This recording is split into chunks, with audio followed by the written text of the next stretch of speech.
रामदूत अतुलित बलधामा अंजनी पुत्र पवन सुत नामा महावीर विक्रम बजरंगी कुमति निवार सुमत के संगी कंजन वरण विराज सुवेशा कानन कुंडल कुंजित केशा. ഹരേ കൃഷ്ണ, ജയ് ശ്രീ രാധേ രാധേ. ഹനുമാൻ ചാലിസയുടെ ബാക്കി ഭാഗങ്ങളും കൂടെ നമുക്ക് നോക്കാം അല്ലേ. ഹനുമാൻ സ്വാമിയുടെ അനുഗ്രഹം എല്ലാവർക്കും ഉണ്ടാവട്ടെ. എല്ലാവരും തുടങ്ങിയില്ലേ വായിക്കാനായിട്ട് ചാലിസ? അപ്പോൾ നമുക്ക് നോക്കാം. രണ്ടാമത്തെ ശ്ലോകം മുതലാണ് നമ്മളിപ്പോൾ ഡിസ്കസ് ചെയ്യാൻ പോകുന്നത് കേട്ടോ. അപ്പോൾ രണ്ടാമത്തെ എന്തായിരുന്നു? രാമദൂത് അതുലിത് ബലധാമ അഞ്ജനീപുത്ര പവനസുത നാമ അല്ലേ. എന്താ പറയുന്നത്? രാമദൂതനാണ്, അതുലിത് ബലധാമ അഞ്ജനീപുത്ര പവനസുത നാമ. രാമദൂതനും അതുല്യ ബലവാനും അഞ്ജനയുടെയും പവനൻ്റെയും പുത്രനുമായ ഹനുമാൻ സ്വാമി വിജയിക്കട്ടെ അല്ലേ.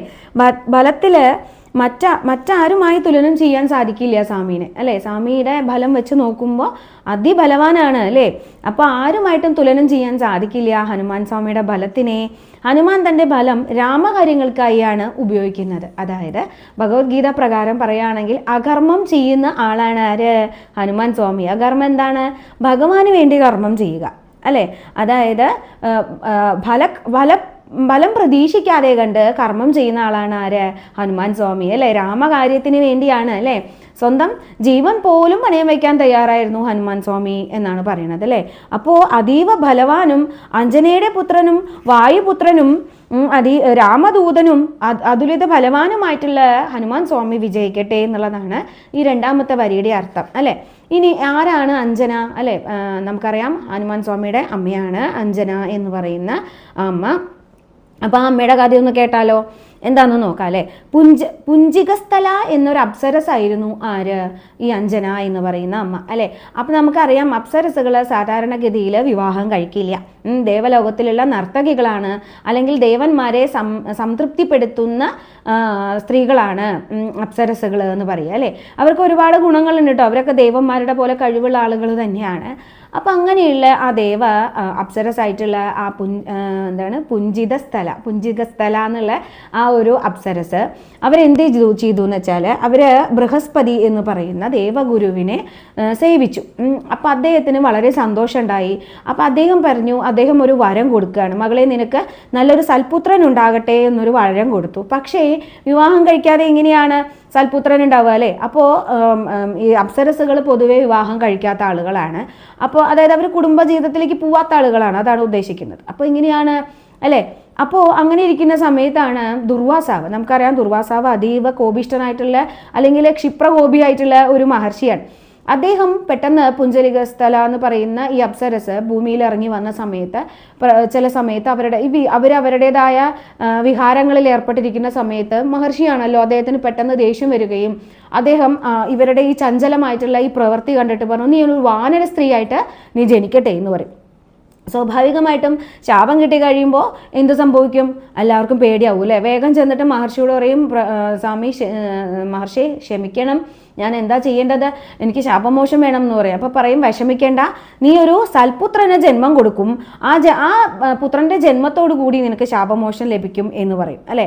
അപ്പോൾ അങ്ങനെ സമാധാനമായി. അപ്പോൾ ബൃഹസ്പതിയിൽ നിന്നും അനുഗ്രഹവും കിട്ടി, നമ്മുടെ ദുർവാസാവിൽ നിന്ന് ശാപവും കിട്ടി. രണ്ടും ഫലത്തിൽ ഒന്നാണ് പറഞ്ഞത് അല്ലേ. അപ്പോൾ ഇതെന്താണ്? അപ്പോൾ പിന്നീട് സംഭവിക്കുക എന്താണെന്ന് വെച്ചാൽ അഞ്ജന എന്ന് പറയുന്ന ആ വാനരസ്ത്രീയായി അവർ ജനിക്കുന്നു. അതിനുശേഷം ശംഭസാധനൻ എന്ന രാക്ഷസനെ വധിച്ചതിന് ശേഷം കേസരി അതീവ ശക്തനായിട്ടുള്ള ഒരു രാജാവാണ്, വാനര രാജാവാണ്. അദ്ദേഹം ശംഭസാധനൻ എന്ന അസുരനെ വധിക്കുന്നതിൻ്റെ ഇടയിൽ വെച്ചാണ് ആദ്യമായിട്ട് അഞ്ജന അമ്മ ആരെ കാണുന്നത്? കേസരിയെ കാണുന്നത്. അങ്ങനെ അവർ തമ്മിൽ പരിചയമാവുകയും വിവാഹത്തിലേക്ക് ഇറങ്ങുകയും ചെയ്യണം. ഒരു വിവാഹത്തിൽ ഏർപ്പെടുകയാണ് ചെയ്യുന്നത്.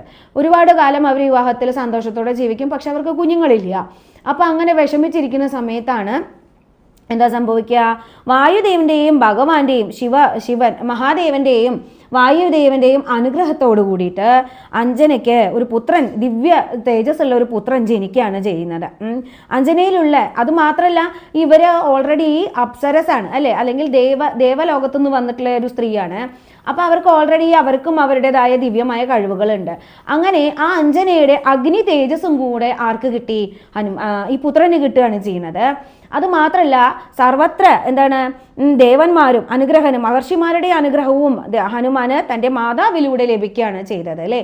ഇപ്പം നമുക്ക് തോന്നും ഇതെന്താണ് ഇങ്ങനെ പറയണത് എന്നല്ലേ.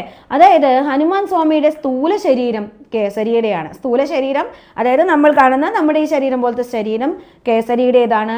സൂക്ഷ്മ ശരീരം, അതിൻ്റെ ഉള്ളിലുള്ള ആത്മാവ് അല്ലെങ്കിൽ ആ ഒരു ആത്മീയ ഭാവം എന്ന് പറയുന്നത് അത് വായുവിൻ്റെയാണ്. കാരണ ശരീരം അതായത് ഇതിൻ്റെയൊക്കെ ഒറിജിനായിട്ടുള്ളത് ആരാണ്? ശിവനാണ്, മഹാദേവനാണ്. അപ്പോൾ ശൈവ തത്വവും വൈഷ്ണവ തത്വവും ഒരുമിച്ചിട്ടുള്ള നിറഞ്ഞു നിൽക്കുന്ന ഒരു മൂർത്തിയാണ് ഹനുമാൻ സ്വാമി എന്ന് പറയുന്നത് അല്ലേ.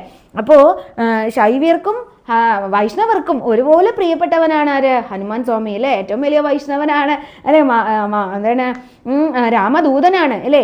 അത് മാത്രമല്ല, സർവവ്യാപിയായ പവനൻ പ്രപഞ്ചത്തിൽ എപ്പോഴും അദൃശ്യനായി ഏവർക്കും പ്രാണരക്ഷ നൽകുന്നുണ്ട്.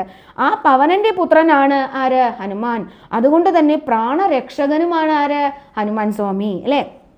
ഏറ്റവും വിശ്വസ്തനായിട്ടുള്ള ഒരു നയതന്ത്രജ്ഞനായിരിക്കണം എന്തിനു വരാനായിട്ട്? ശ്രീരാമൻ്റെ ഭഗവാന്റെ പ്രത്യേക ദൂതനായിട്ട് അല്ലേ. എന്തിനാണ്? സീതാമ്മയെ കണ്ടുപിടിക്കാൻ വേണ്ടിയിട്ടുള്ള ആ പ്രത്യേക ദൗത്യത്തിലേക്ക് വരണമെങ്കിൽ അത് സാധാരണക്കാരന് സാധിക്കില്ല. വിശ്വസ്തനായൊരു നയതന്ത്രജ്ഞനായിട്ടുള്ള ആൾക്കേ സാധിക്കുള്ളൂ. അതുകൊണ്ട് തന്നെ രുദ്രാവതാരമായിട്ടുള്ള ഹനുമാൻ സ്വാമി വരികയാണ് ചെയ്യുന്നത് അല്ലേ. അങ്ങനെ ആ ശ്രീരാമ ദൗത്യം ഹനുമാൻ സ്വാമി വിജയകരമായി പൂർത്തീകരിച്ചു. ഭഗവാൻ തന്നോടൊപ്പം ഉണ്ടെന്നുള്ള പൂർണ്ണ വിശ്വാസത്താൽ അല്ലേ ശത്രു രാജ്യത്തിലേക്ക് പോകുമ്പോഴും ഹനുമാൻ സ്വാമിക്ക് യാതൊരു ഭീതി ഉണ്ടായിരുന്നില്ല. ഹനുമാൻ തൻ്റെ സ്വാമിക്ക് വേണ്ടി ഏത് സേവനവും ഏറ്റെടുത്തു. അത് വിജയകരമായി പൂർത്തീകരിക്കുകയും ചെയ്തു അല്ലേ. അശോകവനത്തിൽ ആദ്യമായിട്ട് സീതാമ്മേനെ കണ്ട സമയത്ത് എന്താ ചെയ്തത്?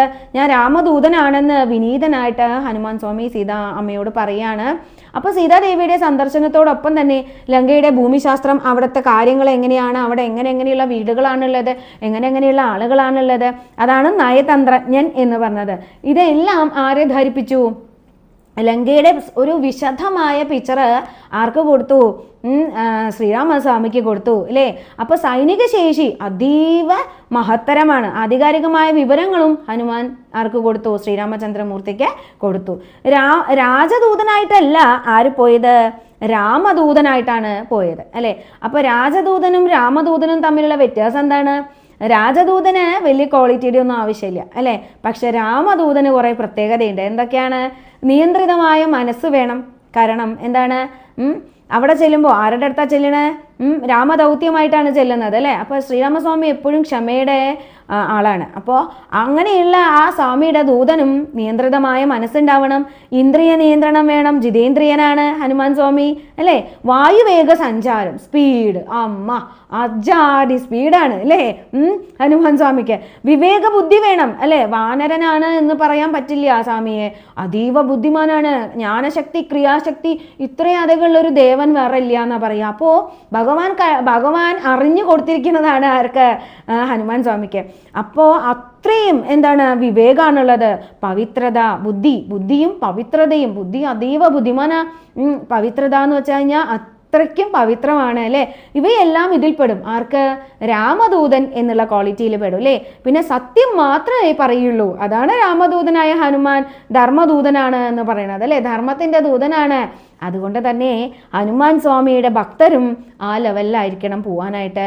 ഉപാസകരായിക്കോട്ടെ, ഹനുമാൻ സ്വാമിയുടെ ഭക്തരായിക്കോട്ടെ, എല്ലാവർക്കും സത്യസന്ധത നിർബന്ധമാണ്. സത്യസന്ധത ഇല്ലെങ്കിൽ സ്വാമി നല്ല അടിവെച്ച് തരും കേട്ടോ. അതിൽ യാതൊരു സംശയവും വേണ്ട. കാരണം ഇപ്പോഴും ഉണ്ട് സ്വാമിയുടെ പ്രസൻസ് ഈ കലിയുഗത്തിൽ. അപ്പോൾ സ്വാമിക്ക് എപ്പോൾ വേണമെങ്കിലും വായുവേഗത്തിൽ നമുക്ക് അനുഗ്രഹവും തന്നെ സാധിക്കും. ആ വായുവേഗത്തിൽ നമ്മളെ എന്ത് ചെയ്യാനും സാധിക്കും? ശിക്ഷിക്കാനും സാധിക്കും. അപ്പോൾ ഹനുമാൻ സ്വാമിയുടെ ഭക്തർ, അതായത് ഭൗതികമായിട്ടുള്ള നിരർത്ഥകമായിട്ടുള്ള കാര്യങ്ങൾക്ക് ഒരിക്കലും സ്വാമിയെ പ്രാർത്ഥിക്കരുത്. അതീവ ശ്രേഷ്ഠമായ കാര്യങ്ങൾക്ക്, അതീവമായി വലിയ കാര്യങ്ങൾക്ക് അല്ലാതെ കണ്ട് സ്വാമിയെ ബുദ്ധിമുട്ടിക്കാനേ പാടില്ല. കാരണം നമ്മൾ തമാശയ്ക്കാണെങ്കിൽ ചില ആളുകളുണ്ട്, ഒന്ന് പരീക്ഷ നോക്കാം, ആ വഴിപാട് ചെയ്തു നോക്കാം എന്നൊക്കെ പറയണം. അങ്ങനെയൊന്നും സ്വാമീനെ പരീക്ഷിക്കാനേ പാടില്ല കേട്ടോ. കാരണം അത്ര അപ്പോൾ ഇത്രയും പറഞ്ഞതെന്ന് നിങ്ങൾക്ക് മനസ്സിലായിട്ടുണ്ടാവും സ്വാമിയുടെ പവർ എന്താണെന്നുള്ളത്. അപ്പോൾ ആ സ്വാമി എന്ന് പറയുന്നത് സത്യസന്ധതയ്ക്കും ധർമ്മത്തിനും വേണ്ടിയുള്ളതാണ്. അങ്ങനെയുള്ള ഒരു മാർഗത്തിൽ നിങ്ങൾ ശ്രമിക്കുന്നു എങ്കിൽ, അതിപ്പോൾ വിദ്യാഭ്യാസം ആയിക്കോട്ടെ, നിങ്ങളുടെ ജോലിപരമായ കാര്യമായിക്കോട്ടെ, കല്യാണം ആയിക്കോട്ടെ, ധർമ്മമാർഗമാണോ നിങ്ങൾ ചെയ്യുന്നത്, സത്യസന്ധമാണോ കാര്യത്തിലേക്ക്, ആ ഉദ്ദിഷ്ട കാര്യത്തിന് വേണ്ടി സ്വാമിയെ പ്രാർത്ഥിക്കൂ. സത്യമായിട്ടും അത് നടക്കും. അതിൽ 100% ശരിയെന്ന് വേണമെങ്കിൽ നമുക്ക് പറയാം സ്വാമിയെ.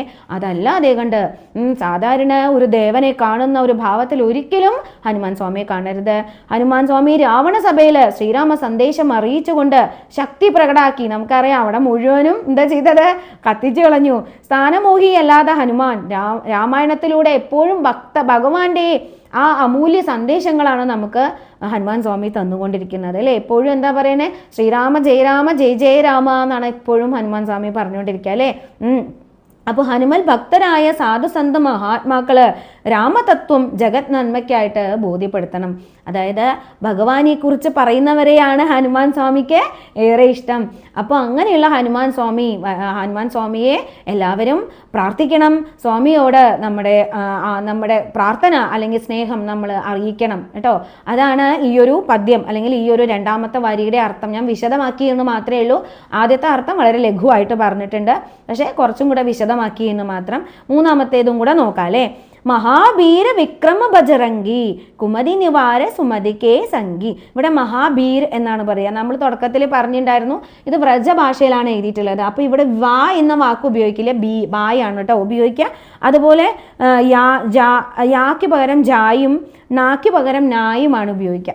അപ്പം നമ്മൾ പ്രൊനൗൺസ് ചെയ്യുമ്പോഴും അത് അങ്ങനെ തന്നെ പാടിക്കോളൂ കേട്ടോ.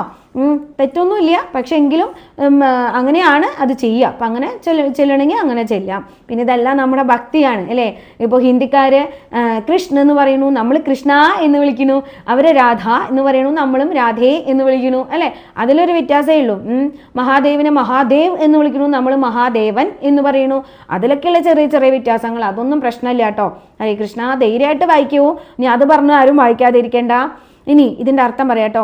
മഹാവീരനും പരാക്രമശാലിയും വജ്ര സമാനം കഠിന ശരീരമുള്ളവനും ദുശ്ചിന്ത ദൂരീകരിക്കുന്നവനും സദ്ബുദ്ധിദായകനുമായ ഹനുമാൻ സ്വാമി ജയിക്കട്ടെ. അപ്പം മൂന്നാമത്തതിൻ്റെ അർത്ഥം എന്താണ്? മഹാവീരനാണ്. അപ്പോൾ വീരനും മഹാവീരനും തമ്മിലുള്ള വ്യത്യാസം പറഞ്ഞു തരാം. പരാക്രമശാലിയാണ് അല്ലേ, അതീവ പരാക്രമശാലിയാണ്. വജ്ര സമാനം കഠിന ശരീരമുള്ളവനാണ് അല്ലേ, ബജറംഗി അല്ലേ. എപ്പോഴും പറയണ ഒരു പേരാണ് എല്ലാവരും, ബജറംഗി അല്ലേ, ബജറംഗ് അല്ലേ. അപ്പം ആ ബജ്രംഗിയുടെ അർത്ഥം എന്താണ്? വജ്രംഗി, വജ്രം എന്നുള്ളതാണ് കേട്ടോ. അവിടെ ബജ്ര എന്നുള്ളത് ഞാൻ നേരത്തെ പറഞ്ഞില്ലേ, ആ ഒരു ഭാഷയുടെ വ്യത്യാസം വരുന്നതാണ്. വജ്ര സമാനം കഠിന ശരീരമുള്ളവനും ദുശ്ചിന്ത ദൂരീകരിക്കുന്നവനും. ദുശ്ചിന്തകൾ അവിടെ നടക്കില്ല. ദുശ്ചിന്തകളെ ദൂരീകരിക്കും. നമ്മുടെ ഉള്ളിലുള്ള കാമക്രോധ ലോഭ മത മാത്സര്യങ്ങളെ ഒഴിവാക്കിക്കളയും സ്വാമി എന്നുള്ളതാണ്. സദ്ബുദ്ധിദായകനാണ്, നല്ല ബുദ്ധി പ്രദാനം ചെയ്യും നമുക്ക്. അത് അങ്ങനെയുള്ള സ്വാമി വിജയിക്കട്ടെ എന്നാണ് തുളസീദാസ് മൂന്നാമത്തെ ആ ശ്ലോകത്തിലൂടെ പറയുന്നത്. ഹനുമാൻ ചാലീസയിലെ ഏറ്റവും പ്രധാനപ്പെട്ട ഈരടികളിൽ ഒന്നാണെന്നാണ് ഇതിനെ പറയുന്നത്. എന്താണ്? ഹനുമാൻ സ്വാമി മനസ്സിലെ ദുശ്ചിന്തകളെ ഇല്ലാതാക്കി സച്ചിന്തകൾ നൽകുന്നതോടൊപ്പം ദുഷ്ടജനങ്ങളിൽ നിന്നും ഭക്തരെ രക്ഷിക്കുന്നു. ഞാൻ തുടക്കത്തിൽ പറഞ്ഞിരുന്നു, ചാലിസ ചൊല്ലി തുടങ്ങിയാൽ നമുക്കുള്ള പ്രയോജനം എന്താ വെച്ചാൽ സ്വാമി നമുക്ക് നെല്ലും പതിരും തിരിച്ചു തരും എന്ന് പറഞ്ഞിട്ടുണ്ടായിരുന്നു അല്ലേ. എന്താണ്? നമ്മൾക്ക് ഇനിയിപ്പോൾ നമ്മുടെ ഉള്ളിലുള്ള ദുശ്ചിന്തകളെ മാറ്റുക മാത്രമല്ല സ്വാമി ചെയ്യുന്നത്, നമ്മളോട് ദുഷ്ടമായ ചിന്തയിൽ നമ്മളെ സമീപിക്കുന്ന അല്ലെങ്കിൽ അങ്ങനെയുള്ള സംസർഗത്തിൽ നിന്നും കൂടി സ്വാമി നമ്മളെ മാറ്റുന്നു. അതായത് തൻ്റെ ഭക്തനെ എല്ലാ വിധത്തിലും പ്രൊട്ടക്റ്റ് ചെയ്യാണ്. എനിക്ക് സങ്കടം വരുന്നു സത്യത്തിൽ. അപ്പം അതായത് അത്രയ്ക്ക് കെയറിങ് ആണ് സ്വാമി നമുക്ക് തരുന്നത്. അതായത് ഭഗവാന്റെ ഭക്തനൊക്കെ ആണെങ്കിൽ ഭഗവാന്റെ ഭക്തനെ ഏറ്റവും കൂടുതൽ സംരക്ഷിക്കുന്ന ഹനുമാൻ സ്വാമിയുടെ പ്രത്യേകത, ഹനുമാൻ സ്വാമിയുടെ ഭക്തനേക്കാളും ഇഷ്ടം രാമഭക്തരെയാണ്. അപ്പോൾ അങ്ങനെയുള്ള ഭക്തർക്ക് അവരെ സംരക്ഷിക്കുക എന്ന് പറഞ്ഞാൽ ബാഹ്യമായിട്ടും ആന്തരികമായിട്ടും ഇത്രയധികം പ്രൊട്ടക്ഷൻ സ്വാമി നമുക്ക് തരുകയാണ്. നമ്മുടെ ഉള്ളിലുള്ള ദുഷ്ടചിന്തകളെ ഇല്ലാതാക്കണമെന്ന് മാത്രമല്ല, നമ്മളെ ദുഷ്ട സംസർഗത്തിൽ നിന്ന് മാറ്റണു. ഇനി നമ്മളെ ദുഷ്ടമായിട്ടുള്ള ഒരു അപ്രോച്ച് ചെയ്യുന്ന ആളുകളിൽ നിന്നും അവരെ നമ്മളിൽ നിന്നും അകറ്റുകയും സ്വാമി ചെയ്യാണ്. അപ്പോൾ ഭക്തരെ രക്ഷിക്കുകയാണ്, സജ്ജന സംസർഗത്തിൽ കൊണ്ടുവരുന്നു. നമുക്ക് ആപ്റ്റായിട്ടുള്ള ആളുകളെ ആയിട്ട് നമ്മളെ കണക്ട് ചെയ്യിപ്പിക്കുന്നു. ദുശ്ചിന്തകൾ ഇല്ലാതാക്കുമ്പോൾ മനസ്സ് ശാന്തമായി ഭൗതിക ആത്മീയ ഉന്നതിയിൽ എത്തുകയാണ് ചെയ്യുന്നത്. ഇനി ഭൗതികമായ ചിന്താഗതിയിൽ ഇരിക്കുന്ന ആളുകൾക്കായാലും ആ രീതിയിലായാലും ഒരു പോസിറ്റീവ് മൈൻഡിൽ ഇരിക്കാനായിട്ട് സാധിക്കും എന്നുള്ളതാണ് ഈ ഒരു ഇതിൽ പറയുന്നത്. പിന്നെ രണവീരൻ, അതാ പറയുന്നു കേട്ടോ. ആ വീരന്റെ മഹാവീരൻ ആരാണ്? വീരനും മഹാവീരനും. വീരൻ എന്ന് വെച്ചാൽ എന്താണ്? ബാഹികമായിട്ടുള്ള കാര്യങ്ങളിൽ നിന്ന് നമ്മളെ രക്ഷിക്കുന്നവനാണ് വീരൻ. മഹാവീരൻ ആരാണ്? ആന്തരികവുമായിട്ട് അല്ലെങ്കിൽ മാനസികവുമായിട്ടുള്ള ദുഷ്ട അല്ലെങ്കിൽ ശത്രുക്കളിൽ നിന്ന് നമ്മളെ രക്ഷിക്കുന്നവനാണ് മഹാവീരൻ. അപ്പോൾ ഇവിടെ സ്വാമിയെ മഹാവീരൻ എന്നാണ് വിളിച്ചിട്ടുള്ളത്. അപ്പോൾ ഏതൊക്കെയാണെന്ന് നോക്കാം മഹാവീരന്റെ ഗുണങ്ങൾ. ഏതൊക്കെയാണ്? രണവീരനാണ്, അതായത് യുദ്ധത്തിൽ കേമനാണ്. ത്യാഗവീരനാണ്, ത്യാഗം അല്ലേ, അത്രയ്ക്ക് ത്യാഗമാണ് സ്വാമി എന്ന് പറഞ്ഞാൽ. ജ്ഞാനം, അറിവാണ് അല്ലേ. ദയാവീരനാണ്, കരുണ, എല്ലാവരോടും കരുണയുള്ള ആളാണ് ഹനുമാൻ സ്വാമി. ദാനവീരനാണ്, ദാനം നൽകാൻ ഒരു മടിയില്ല. ആരെയാ ദാനം നൽകണേ? രാമനെ അല്ലേ, ആ ഭഗവാനെ എല്ലാവർക്കും ദാനം ചെയ്യാണ്. എന്നീ 5 വീര സ്വഭാവങ്ങളും അല്ലെങ്കിൽ വീരഭാവങ്ങളും ഉൾക്കൊണ്ടുണ്ട് സ്വാമിയിൽ എന്നാണ് പറയുന്നത്. അതുകൊണ്ടാണ് അദ്ദേഹത്തിനെ മഹാവീര ബജറംഗി എന്ന് വിളിച്ചിട്ടുള്ളത്. ഒരിക്കലും പരാജിതനല്ലാത്തവൻ എന്നാണ് അർത്ഥം. ശ്രീരാമൻ ഹനുമാനെ മഹാവീരൻ എന്നാണ് വിശേഷിപ്പിക്കുക. ഭഗവാൻ എന്താ പറയുക സ്വാമിയെ? എന്താ പറഞ്ഞിരിക്കുന്നത്? ഭയങ്കര ഇഷ്ടമല്ലേ സ്വാമിയെ? അപ്പോൾ പറയും നീ മഹാവീരനാണ് ഹനുമാൻ എന്നാണ് സ്വാമി ഭഗവാൻ പറഞ്ഞിട്ടുള്ളത്. വീരൻ ശരീരത്തെ, ഇതാ പറയുന്നു, വീരൻ ശരീരത്തെ സംരക്ഷിക്കുമ്പോൾ മഹാവീരൻ ശരീരത്തിന് പുറമേ മനസ്സിനെയും ആത്മാവിനെയും സംരക്ഷിക്കുന്നു. നോക്കൂ, അപ്പോൾ ഇനി വേറൊരു പ്രൊട്ടക്ഷൻ്റെ ആവശ്യമേ ഇല്ല. ഹനുമാൻ സ്വാമി നമ്മുടെ കൂടെ ഉണ്ടെങ്കിൽ നമ്മളെ ഒന്നും ബാധിക്കില്ല. നമുക്കറിയാം ബാക്കിയുള്ള ബാഹ്യമായിട്ടുള്ള ഭൂതപ്രേത പിശാചുകൾ ഹനുമാൻ സ്വാമിയുടെ പേര് കേൾക്കുമ്പോഴേ ഓടിപ്പോവും. അപ്പോൾ പിന്നെ ആന്തരികമായിട്ടുള്ള ഭൂതപ്രേത പിശാചുകളും ഓടിപ്പോവും എന്നുള്ളതാണ് നമ്മളിതിൽ നിന്ന് മനസ്സിലാക്കേണ്ടത്. ഏത് കാര്യത്തിലും സമർത്ഥനും അതുലിത ശക്തിശാലിയുമാണ് ഹനുമാൻ സ്വാമി. സ്വാമിയുടെ ശരീരം എങ്ങനെയാ? വജ്ര സമാനാണ് അല്ലേ. ഇന്ദ്രൻ്റെ വജ്രായുധം കൊണ്ട് നമുക്കറിയാം ഹനുമാൻ സ്വാമിയുടെ താടി പൊട്ടിയ കഥ നമുക്കറിയാം അല്ലേ. അതുകൊണ്ടാണ്. അപ്പോൾ അതിനുശേഷം ഒരു വരം കൊടുത്തു. ആര്? ഇന്ദ്രൻ. എന്താ വരം കൊടുത്തത്? നമുക്കറിയാം. ആ താടി പൊട്ടിയ സംഭവത്തിന് ശേഷം അല്ലേ, അങ്ങനെ സൂര്യനെ ഇങ്ങനെ കാണുമ്പോൾ മാമ്പഴാണെന്ന് വിചാരിച്ചിട്ട് ഒറ്റ കുതിപ്പിന് ചെല്ലും അല്ലേ. അപ്പോൾ സൂര്യനെ വിഴുങ്ങി എന്താ സംഭവിക്കുക? സന്തുലിതാവസ്ഥ ഇല്ലാണ്ടാവും. അപ്പോൾ എന്ത് ചെയ്യും? ഇത് കണ്ടിട്ട് ബാക്കിയുള്ള ദേവന്മാരൊക്കെ പേടിക്കും. അപ്പോഴേക്കും ഇന്ദ്രൻ വന്നിട്ട് എന്ത് ചെയ്യും? വജ്രായുധം പ്രയോഗിക്കുകയാണ്. പക്ഷേ ഈ വജ്രായുധ പ്രയോഗം കൊണ്ട് ഹനുമാൻ സ്വാമിയുടെ താടി പൊട്ടുകയാണ് ചെയ്യുക. അപ്പോൾ വായുദേവന്റെ പുത്രനാണല്ലോ, വായുദേവന് ദേഷ്യം വരും.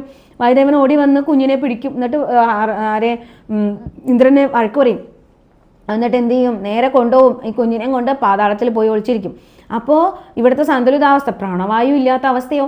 അങ്ങനെ വരുമ്പോൾ എല്ലാവരും വായുദേവനോട് പറയും, വായു തിരിച്ചു വരുമോ, മകൻ എന്ത് വേണമെങ്കിലും ഞങ്ങൾ കൊടുക്കാം എന്ന് പറയും. അങ്ങനെയാണ് എല്ലാ ദേവന്മാരും മനസ്സറിഞ്ഞ് ആർക്ക് വരം കൊടുക്കും? ഹനുമാൻ സ്വാമിക്ക് വരങ്ങൾ കൊടുക്കുകയാണ്. അങ്ങനെ ഇന്ദ്രൻ കൊടുത്തൊരു വരാണ് വജ്രായുധത്തിൻ്റെ ശക്തിയുള്ള ശരീരം അല്ലേ. വജ്രായുധം എന്ന് പറയുമ്പോൾ അത്ര കാഠിന്യമാണ്. അപ്പോൾ ആ കാഠിന്യത്തോടു കൂടിയുള്ള ശരീരത്തോടു കൂടിയവനാണ് ആര്? ഹനുമാൻ സ്വാമി. അതാണ് പറയുന്നത്, വജ്രായുധ പ്രഹരണ ഫലമായി ഹനുമാന് കൂടുതൽ ദിവ്യത്വം ലഭിച്ചു. ബജ്രംഗ് എന്ന സംസ്കൃത വാക്കിന്, വജ്ര അങ്കി എന്ന സംസ്കൃത വാക്കിന് ഒരു എന്താണ് അനവധി ഭാഷയിലെ ബജ്രംഗി എന്ന പദം വന്നത്. പിന്നീടാണ് അത് ബജ്രംഗി ആയത് കേട്ടോ. വജ്ര അങ്കി എന്നുള്ളതാണ് യഥാർത്ഥ ഭാഷ. ദുഷ്ചിന്തകളും സച്ചിന്തകളും ഏവരിലും ഏറിയും കുറഞ്ഞും ഉണ്ടാവാം. ചിലരിൽ ദുഷ്ടചിന്തകളുടെ പ്രഭാവം കൂടുതലായിരിക്കും അല്ലേ. ചില ആളുകൾ നെഗറ്റീവ് ചിന്തകളായിരിക്കും കൂടുതൽ. ശത്രുഭാവം മനസ്സിൽ വളരുന്നത് ദുഷ്ചിന്തയുടെ ലക്ഷണമാണ് അല്ലേ. മറ്റുള്ളവരെ എപ്പോഴും ശത്രുഭാവത്തിൽ കാണുന്നത് ദുഷ്ചിന്ത കൊണ്ടാണ്.